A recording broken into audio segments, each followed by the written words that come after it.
ৰাতিপুৱা মৰ্ণিং টাইমত কি বনাম, ভকুৱা মাছ বনাই আছোঁ। গাটো বেয়া, সেইকাৰণে ভাবিলোঁ অমিতা দি বনাই আছোঁ। অমিতা সিজিব দিছোঁ কুকাৰত। যেনে সিজালোঁ আৰু অমিতা। মাছখিনি অলপ কিনা হৈ গ'ল, অকণ ভাজি লৈছোঁ।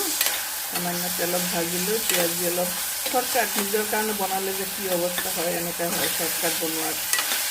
গাটোও বেয়া, এইবিলাক নিজৰ কাৰণে, গতিকে বেছি হেৰি নকৰোঁ আৰু। এয়া সিজাই থোৱা অমিতা দি দিলোঁ।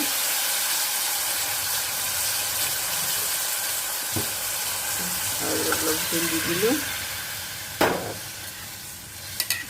হেল্ডি কাৰী বনাই আছোঁ আজি। অমিতাকেইটাতো সিজাই দিলোঁ, বেছি সময় নালাগিব, উতলাৰ লগে লগে হৈ যাব। কালি জিৰা আৰু জিৰা ফোৰণ দি মাছটো ভাজিলোঁ। এতিয়া অলপ ঢাকন দি দিওঁ।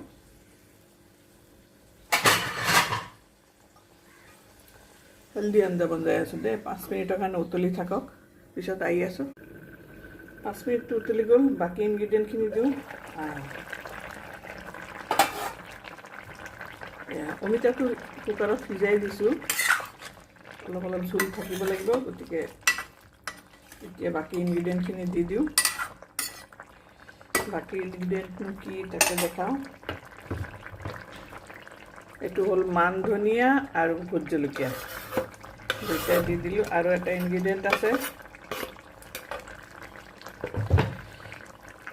মই খুন্দনিত আজৱাইন খুন্দি থৈছোঁ, পেষ্ট বনাই থৈছোঁ, সেইটো দি দিলোঁ। ভালকৈ অথালি দি দিলোঁ।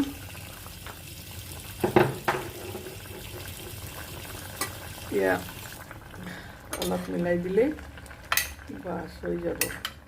নিমখটো চেক কৰিব লাগিব। অমিতা সচৰাচৰ মই খাবই নোখোজোঁ,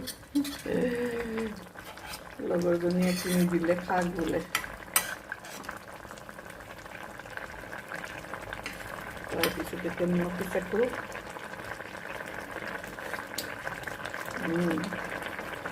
হৈ গৈছে, ধুনীয়াকৈ হৈ গৈছে।